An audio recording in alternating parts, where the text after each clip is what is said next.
أعوذ بالله من الشيطان الرجيم.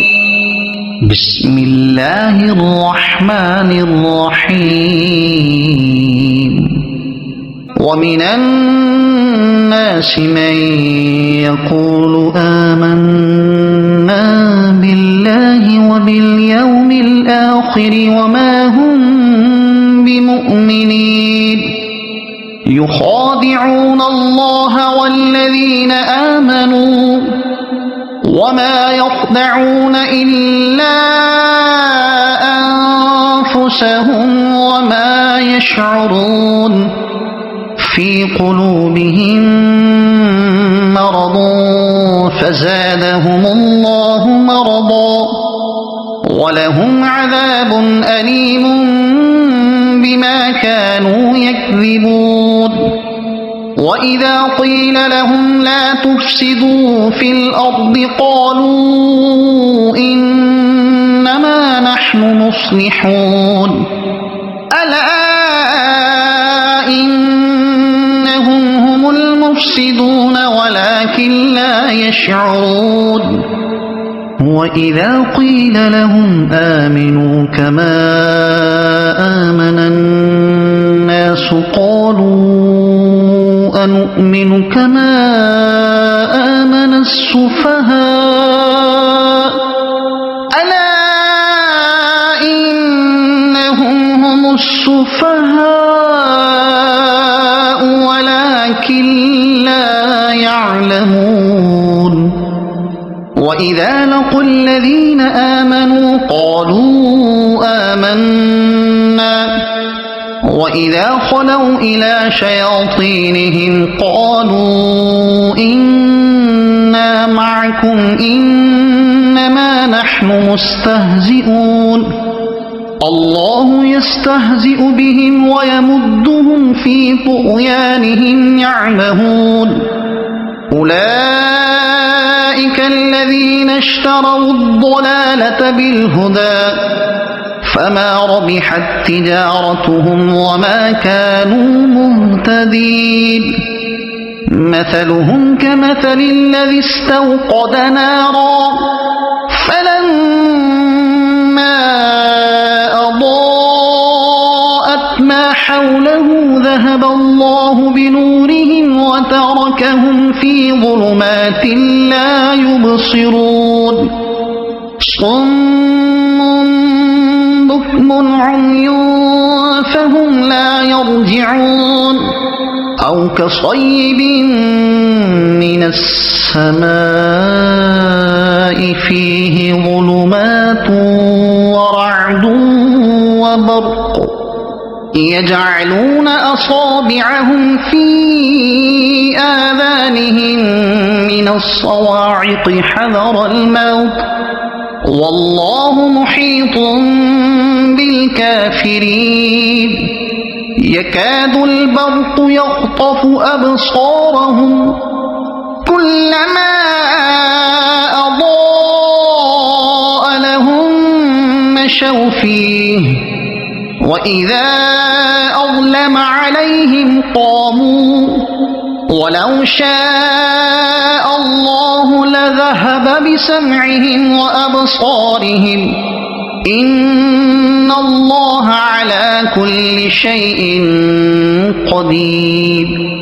بعض لوگ ایسے بھی ہیں جو کہتے ہیں کہ ہم اللہ پر اور آخرت کے دن پر ایمان لائے ہیں، حالانکہ در حقیقت وہ مومن نہیں ہیں. وہ اللہ اور ایمان لانے والوں کے ساتھ دھوکہ بازی کر رہے ہیں، مگر دراصل وہ خود اپنے آپ ہی کو دھوکہ میں ڈال رہے ہیں اور انہیں اس کا شعور نہیں. ان کے دلوں میں ایک بیماری ہے جسے اللہ نے اور زیادہ بڑھا دیا، اور جو جھوٹ بولتے ہیں اس کی پاداش میں ان کے لیے دردناک سزا ہے. جب کبھی ان سے کہا گیا کہ زمین میں فساد برپا نہ کرو تو انہوں نے یہی کہا کہ ہم تو اصلاح کرنے والے ہیں. خبردار، حقیقت میں یہی لوگ مفسد ہیں مگر انہیں شعور نہیں ہے. اور جب ان سے کہا گیا کہ جس طرح دوسرے لوگ ایمان لائے ہیں اسی طرح تم بھی ایمان لاؤ تو انہوں نے یہی جواب دیا کہ ہم بے وقوفوں کی طرح ایمان لائیں. خبردار، حقیقت میں یہ تو خود بے وقوف ہیں مگر یہ جانتے نہیں ہیں. جب یہ اہل ایمان سے ملتے ہیں تو کہتے ہیں کہ ہم ایمان لائے ہیں، اور جب علیحدگی میں اپنے شیطانوں سے ملتے ہیں تو کہتے ہیں کہ اصل میں تو ہم تمہارے ساتھ ہیں اور ان لوگوں سے محض مذاق کر رہے، اللہ ان سے مذاق کر رہا ہے۔ وہ ان کی رسی دراز کیے جاتا ہے اور یہ اپنی سرکشی میں اندھوں کی طرح بھٹکتے چلے جاتے۔ یہ وہ لوگ ہیں جنہوں نے ہدایت کے بدلے گمراہی خرید لی ہے، مگر یہ سودا ان کے لیے نفع بخش نہیں ہے اور یہ ہرگز صحیح راستے پر نہیں۔ ان کی مثال ایسی ہے جیسے ایک شخص نے آگ روشن کی اور جب اس نے سارے ماحول کو روشن کر دیا تو اللہ نے ان کا نور بصارت سلب کر لیا اور انہیں اس حال میں چھوڑ دیا کہ تاریکیوں میں انہیں کچھ نظر نہیں آتا۔ یہ بہرے ہیں، گونگے ہیں، اندھے ہیں، یہ اب نہ پلٹیں گے۔ اب پھر ان کی مثال یوں سمجھو کہ آسمان سے زور کی بارش ہو رہی ہے اور اس کے ساتھ اندھیری گھٹا اور کڑک اور چمک بھی ہے۔ یہ بجلی کے کڑاکے سن کر اپنی جانوں کو ہر طرف سے گھیرے میں لیے ہوئے، چمک سے ان کی یہ حالت ہو رہی ہے کہ گویا ان قریب بجلی ان کی بصارت اچک لے جائے۔ جب ذرا کچھ روشنی انہیں محسوس ہوتی ہے تو اس میں کچھ دور چل لیتے ہیں اور جب ان پر اندھیرا چھا جاتا ہے تو کھڑے ہو جاتے۔ اللہ چاہتا تو ان کی سماعت اور بصارت بالکل ہی سلب کر لیتا،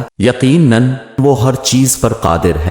حاشیہ 6 بعض لوگ ایسے بھی ہیں جو کہتے ہیں کہ ہم اللہ پر اور آخرت کے دن پر ایمان لائے ہیں، حالانکہ در حقیقت وہ مومن نہیں ہیں۔ اب سیاق کلام تیسری تصویر اور تیسرے منظر کی طرف منتقل ہو جاتا ہے۔ اس تیسرے نمونے کی تصویر کشی ان الفاظ میں کی جاتی ہے۔ بعض لوگ ایسے بھی ہیں جو کہتے ہیں کہ ہم اللہ پر اور آخرت کے دن پر ایمان لائے ہیں، حالانکہ در حقیقت وہ مومن نہیں ہیں۔ وہ اللہ اور ایمان لانے والوں کے ساتھ دھوکہ بازی کر رہے ہیں، مگر دراصل وہ خود اپنے ہی کو دھوکہ میں ڈال رہے ہیں اور انہیں اس کا شعور نہیں۔ ان کے دلوں میں ایک بیماری ہے جسے اللہ نے اور زیادہ بڑھا دیا، اور جو جھوٹ بولتے ہیں اس کی پاداش میں ان کے لیے دردناک سزا ہے۔ جب کبھی ان سے کہا گیا کہ زمین میں فساد برپا نہ کرو تو انہوں نے یہی کہا کہ ہم تو اصلاح کرنے والے ہیں، خبردار۔ حقیقت میں یہی لوگ مفسد ہیں مگر انہیں شعور نہیں ہے۔ اور جب ان سے کہا گیا کہ جس طرح دوسرے لوگ ایمان لائے ہیں اسی طرح تم بھی ایمان لاؤ تو انہوں نے یہی جواب دیا کہ ہم بے وقوفوں کی طرح ایمان لائیں، خبردار۔ حقیقت میں یہ تو خود بے وقوف ہیں مگر یہ جانتے نہیں ہیں۔ جب یہ اہل ایمان سے ملتے ہیں تو کہتے ہیں کہ ہم ایمان لائے ہیں، اور جب علیحدگی میں اپنے شیطانوں سے ملتے ہیں تو کہتے ہیں کہ اصل میں تو ہم تمہارے ساتھ ہیں اور ان لوگوں سے محض مذاق کر رہے۔ اللہ ان سے مذاق کر رہا ہے۔ وہ ان کی رسی دراز کیے جاتا ہے اور یہ اپنی سرکشی میں اندھوں کی طرح بھٹکتے چلے جاتے۔ یہ وہ لوگ ہیں جنہوں نے ہدایت کے بدلے گمراہی خرید لی ہے، مگر یہ سودا ان کے لیے نفع بخش نہیں ہے اور یہ ہرگز صحیح راستے پر نہیں۔ ان الفاظ میں جو کچھ کہا گیا ہے وہ مدینہ طیبہ کی واقعی صورتحال کی صحیح تصویر کشی ہے، لیکن زمان اور مکان کی حد بندیوں سے قطع نظر کر کے بھی جب ہم دیکھتے ہیں تو اس قسم کے لوگ ہمیں انسانوں کی ہر نسل میں موجود نظر آتے۔ ہر نسل میں ایسے ذی حیثیت منافق لوگ پائے جاتے ہیں جو نہ تو اپنے اندر یہ جرأت پاتے ہیں کہ حق اور صداقت کو پوری طرح تسلیم کر لیں اور ایمان لے آئیں، اور نہ ان میں یہ سکت ہوتی ہے کہ حق اور صداقت کا صاف صاف انکار کر دیں۔ اس صورتحال کے ساتھ ساتھ ایسے لوگ عوام کے مقابلے میں اپنے لیے ایک اونچی حیثیت اور رتبہ بلند بھی پسند کرتے ہیں۔ وہ اپنے آپ کو جمہور عوام سے زیادہ علیم اور فہیم سمجھتے ہیں، لہذا ہم ان آیات کو ہر قسم کی تاریخی مثالوں سے آزاد اور اصولی آیات سمجھتے ہیں جو ہر دور کے ان تمام لوگوں پر صادق ہیں جو منافقانہ روش اختیار کرتے۔ غرض ان آیات میں جس نفسیاتی صورتحال کی تصویر کھینچی گئی ہے وہ ایسی صورتحال ہے کہ ہر دور میں نفس انسانی کی گہرائیوں میں موجود رہی ہے اور اب بھی ہے اور آئندہ بھی رہی۔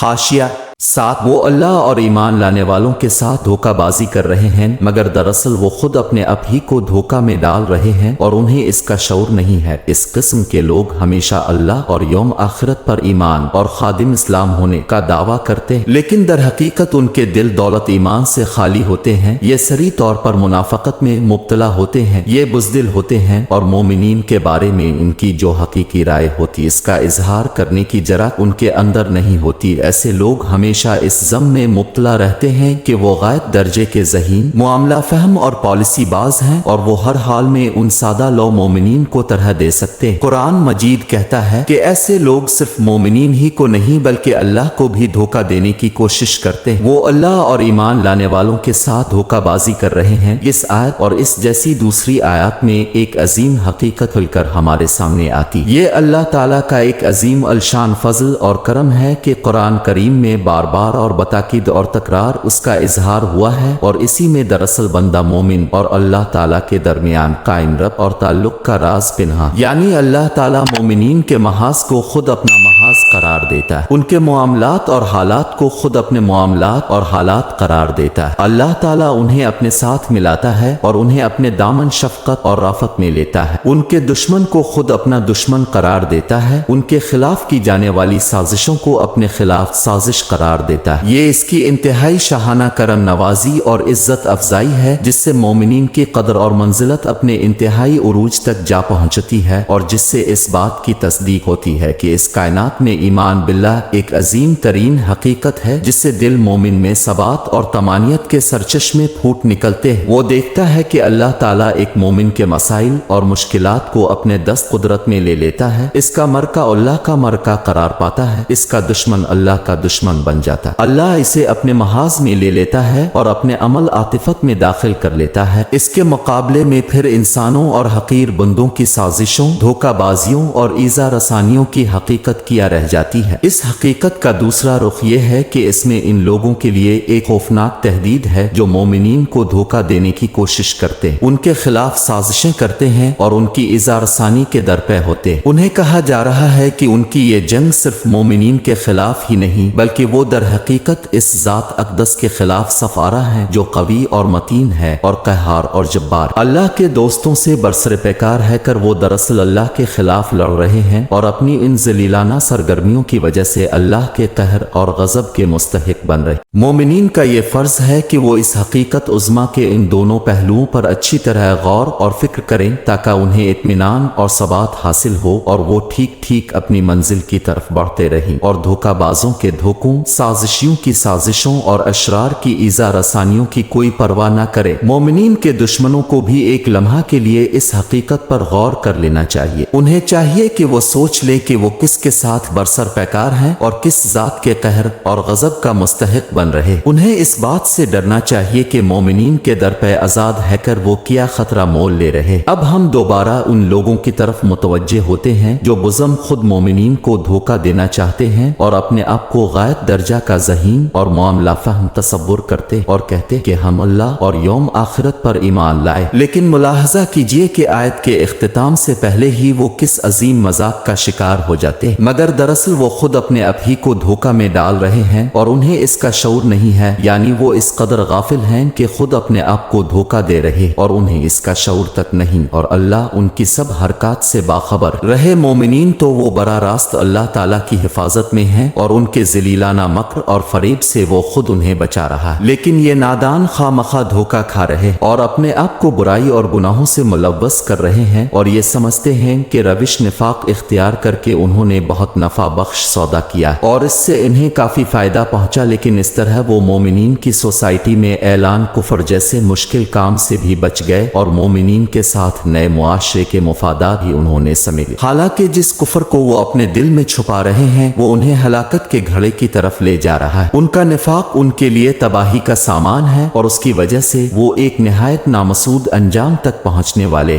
حاشیہ 8 ان کے دلوں میں ایک بیماری ہے جسے اللہ نے اور زیادہ بڑھا دیا، اور جو جھوٹ بولتے ہیں اس کی پاداش میں ان کے لیے دردناک سزا ہے، لیکن سوال یہ ہے کہ منافقین یہ حرکت کیوں کرتے ہیں؟ روش نفاق اختیار کر کے وہ مومنین کو یہ دھوکہ کیوں دینا چاہتے ہیں؟ اس لیے کہ ان کے دلوں میں ایک بیماری ہے، ان کے دلوں کو یہ روگ لگ گیا ہے، دماغوں پر یہ آفت آن پڑی ہے اور یہ انہیں حق کی راہ مستقیم پر چلنے نہیں دیتے۔ اس کی وجہ سے وہ پھر اس بات کے مستحق ہو جاتے ہیں کہ اللہ تعالیٰ کا قانون قدرت ان کے اس روگ کو اور زیادہ کر دے جسے ان کی اس بیماری کو اللہ نے اور بڑھا دیا۔ ظاہر ہے کہ ایک بیماری دوسری کو جنم دیتی ہے۔ گمراہی ابتدا میں نہایت معمولی ہوتی ہے اور جو ہی اس کے خطوط اور حدود آگے بڑھتے ہیں اس کا زاویہ وسیع تر ہوتا جاتا ہے۔ یہ اللہ کا قانون قدرتے ہے جو ہر جگہ جاری اور ساری۔ یہ قانون فطرت، انسانی سوچ اور طرز عمل تمام چیزوں اور تمام حالات میں جاری ہے۔ وہ خود ایک معلوم اور معروف انجام کی طرف چلے جا رہے، وہ انجام جو ان سب لوگوں کے لیے مقدر ہے جو اللہ اور مومنین کو دھوکہ دینا چاہتے ہیں اور جو جھوٹ بولتے ہیں۔ اس کی پاداش میں ان کے لیے دردناک سزا۔ ان کی اہم صفات میں سے یہ دوسری صفت ہے، بالخصوص ان لوگوں کی جو ان میں سرکردہ تھے اور ہجرت رسول صلی اللہ علیہ وسلم سے قبل اپنی قوم اور قبیلے میں سرداری کے مناصب پر فائز تھے، مثلا عبداللہ ابن ابی ابن سلول۔ ان کی خصوصیت یہ تھی کہ وہ مومنین کے خلاف دل میں گہرا کا کینہ رکھتے تھے اور جو فتنہ اور فساد برپا کرتے تھے اس کے لیے تعویلیں پیش کرتے اور اپنے انکار ناموں پر ہر قسم کی سزا اور مواخذہ سے بچ کر پھولے نہ سماتے۔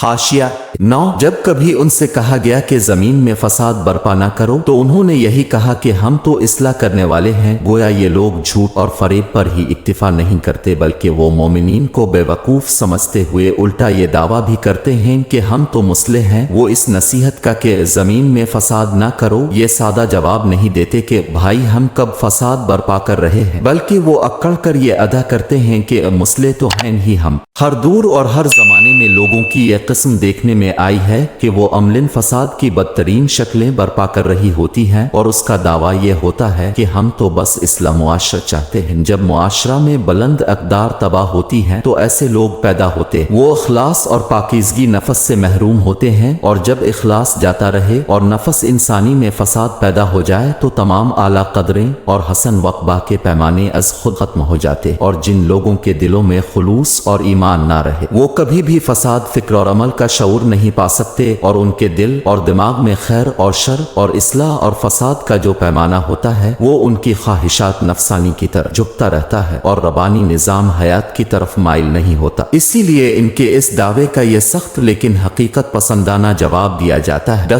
حاشیہ 10 خبردار، حقیقت میں یہی لوگ مفسد ہیں مگر انہیں شعور نہیں ہے۔ ان لوگوں کی خصوصیات میں سے ایک خصوصیت یہ بھی ہے کہ وہ کبر اور غرور میں مبتلا ہوتے اور اپنے آپ کو عوام الناس سے اونچے درجے اپر کلاس کے لوگ سمجھتے ہیں، اور ان لوگوں کے دلوں میں اپنا جھوٹا وقار قائم رکھنے کی کوشش کرتے ہیں۔ حاشیہ 11 اور جب ان سے کہا گیا کہ جس طرح دوسرے لوگ ایمان لائے ہیں اسی طرح تم بھی ایمان لاؤ تو انہوں نے یہی جواب دیا کہ ہم بے وقوفوں کی طرح ایمان لائیں۔ خبردار، حقیقت میں یہ تو خود بے وقوف ہیں مگر یہ جانتے نہیں ہیں۔ حقیقت یہ ہے کہ مدینہ طیبہ میں منافقین کو جس چیز کی طرف بلایا جا رہا تھا وہ یہ تھی کہ وہ مخلصانہ طور پر ایمان لے آئیں اور اپنے ایمان کی ذاتی خواہشات سے پاک کر دیں، جس طرح دوسرے مخلصین اپنی انفرادیت ختم کر کے پوری طرح اسلام کے اندر جذب ہو گئے تھے، اور انہوں نے اللہ کے سامنے سر تسلیم خم کر دیا تھا، اور انہوں نے نبی صلی اللہ علیہ وسلم کے لیے اپنے دلوں کے تمام دریچے کھول دیے تھے۔ آپ صلی اللہ علیہ وسلم انہیں جو ہدایت بھی دیتے وہ اخلاص اور بے نفسی سے لبیک کہتے تھے۔ چنانچہ منافقین کو دعوت دی جا رہی تھی کہ وہ بھی ان لوگوں کی طرح اخلاص،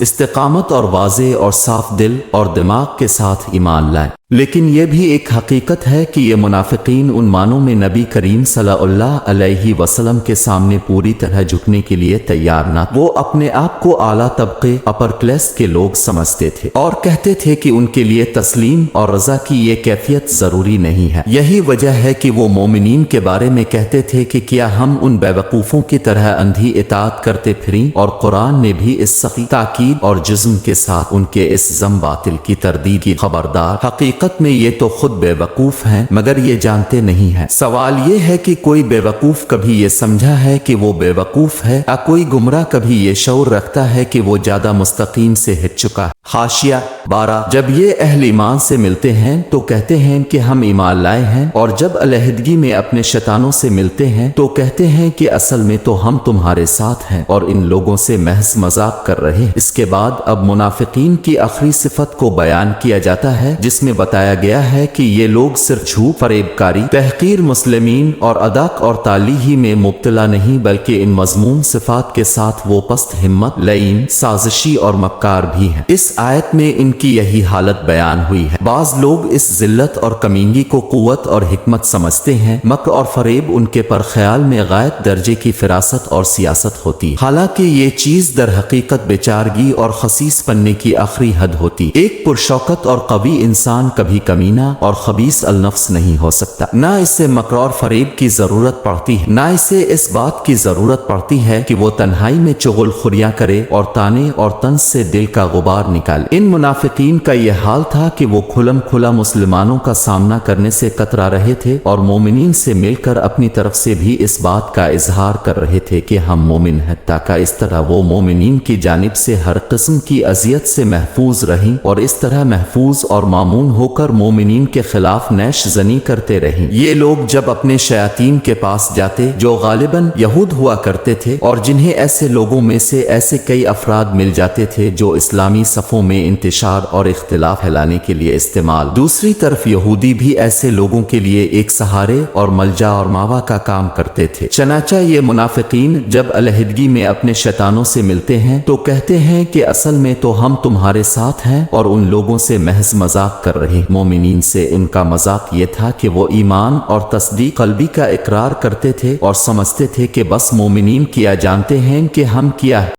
حاشیہ 13 اللہ ان سے مذاق کر رہا ہے، وہ ان کی رسی دراز کیے جاتا ہے اور یہ اپنی سرکشی میں اندھوں کی طرح بھٹکتے چلے جاتے ہیں۔ ان کی اس عیارانہ گفتگو اور مکارانہ طرز عمل کی وضاحت کے فوراً بعد قرآن کریم انہیں ایسی سخت ڈانٹ پلاتا ہے کہ اگر احساس ہو تو پہاڑ بھی مارے خوف کے کانپ اٹھیں۔ کس قدر بدبخت ہے وہ شخص کے آسمان اور زمین کا قہار اور جبار جس کے ساتھ مذاق کر رہا ہے، اس سے بڑی شقاوت کوئی اور نہیں۔ وہ او اللہ سے ان کی رسی دراز کیے جاتا ہے اور یہ اپنی سرکشی میں اندھوں کی طرح بھٹکتے چلے جاتے ہیں۔ جب ایک حساس انسان ان الفاظ پر غور کرتا ہے اور مرکب خیال جو لانی دکھاتا ہے تو یہاں آ کر وہ نہایت ہی خوفناک اور کپکپا دینے والے منظر کے سامنے بے حس اور حرکت کھڑا ہو جاتا ہے۔ یہ اس قدر خوفناک انجام ہے جس سے دل دہل جاتے ہیں اور بدن پر رونگٹے کھڑے ہو جاتے ہیں۔ چنانچہ ان مکاریوں کو یوں اپنے حال پر چھوڑ دیا جاتا ہے، نہ ان کا کوئی مرشد ہے، نہ کوئی راہ سجھائی دیتی، نہ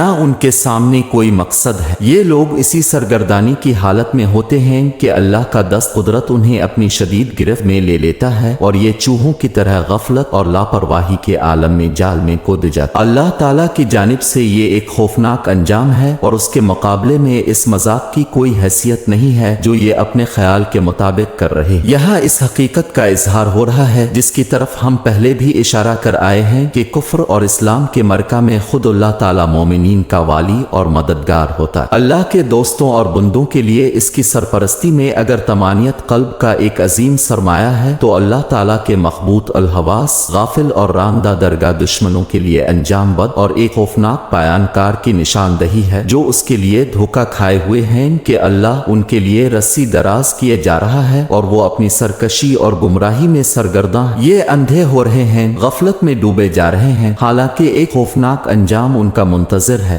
حاشیہ 14 یہ وہ لوگ ہیں جنہوں نے ہدایت کے بدلے گمراہی خرید لی ہے، مگر یہ سودا ان کے لیے نفع بخش نہیں ہے اور یہ ہرگز صحیح راستے پر نہیں ہے۔ اب قرآن کریم چند آخری کلمات میں ان کی حقیقت حال اور ان کے اس خسارے کو بیان کرتا ہے جو ان کی اس روش کی وجہ سے انہیں پہنچ رہا ہے۔ اگر وہ چاہتے تو ہدایت کی راہ ان کے پاس، ان پر ہدایت کے دریا بہا دیے گئے تھے، یہ ان کے ہاتھ میں تھی، لیکن انہوں نے اپنی مرضی سے ہدایت دے کر اس کے بدلے ضلالت خرید لی۔ جیسا کہ ایک غافل تاجر کا انجام ہوتا ہے ویسا ہی انجام ان کا بھی ہوا۔ اس سودے میں انہیں کوئی نفع نہ ہوا اور ہدایت بھی ہاتھ سے جاتی رہی۔ آپ نے دیکھا کہ قرآن نے ان آیات میں 3 قسم کے لوگوں کی تصویر کشی کی ہے۔ ان میں سے اس تیسرے فریق نے لوقرطاس میں نسبتاً زیادہ وسیع جگہ لی۔ اس کے وسیع خاکے میں ہمیں مختلف رنگ بھرے ہوئے نظر آتے ہیں جو پہلی اور دوسری تصویر میں نہیں۔ اس کی وجہ یہ ہے کہ پہلی اور دوسری تصویر میں جو لوگ دکھائے گئے ہیں ان کی راہ اور رسم کسی نہ کسی شکل میں متعین ہے، وہ سیدھی طرح ایک مخصوص روش پر قائم ہے۔ پہلی تصویر میں ایک ایسا کردار نظر آتا ہے جو فکر مستقیم کا مالک ہے، ایک سیدھی راہ ہے جس پر وہ بالکل سیدھا جا رہا ہے۔ دوسری تصویر میں ایک نابینا شخص دکھایا گیا ہے جو حیران اور سرگردان ہے اور اندھیرے میں ٹامک ٹوئیاں مار رہا ہے، لیکن تیسرے شخص کی نفسیاتی حالت اس قدر پیچیدہ، اس کا دل اس قدر بیمار ہے اور فکر اس قدر پریشان ہے کہ اس پر مزید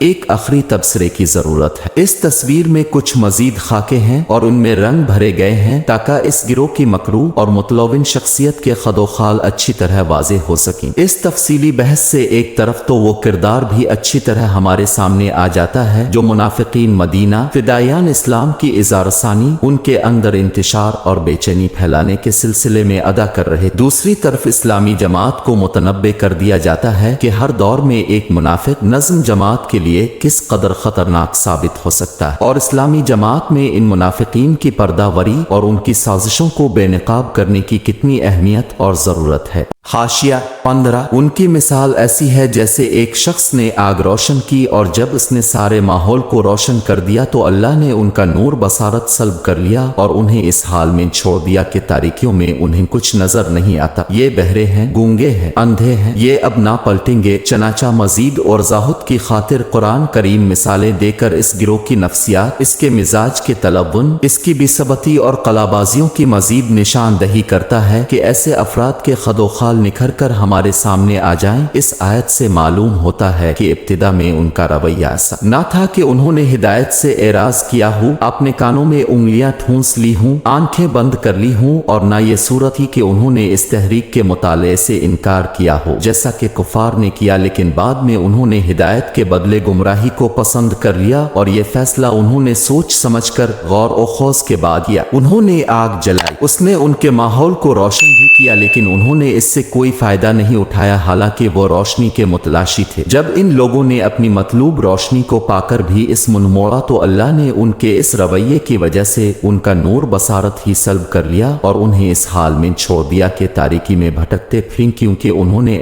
اس چیز سے من موڑا جس کے وہ طالب ہے۔ اللہ نے انسان کو آنکھ، کان اور زبان دی ہی اس لیے ہے کہ انسان بات سن سکے، روشنی کو دیکھ سکے اور نور ہدایت سے فائدہ اٹھائے، لیکن انہوں نے اپنے کانوں سے کام نہ لیا، بہرے قرار پائے، انہوں نے اپنی زبان سے بھی کام نہ لیا، بس گونگے قرار دیے گئے، انہوں نے آنکھ سے دیکھنا ہی بند کر دیا، لہذا اندھے بن گئے۔ ظاہر ہے کہ ایسے حالات میں ان کے لیے ممکن نہیں ہے کہ وہ حق کی طرف لوٹ سکیں، راہ ہدایت کی طرف مڑ سکیں اور صداقت کی روشنی کو دیکھ سکیں۔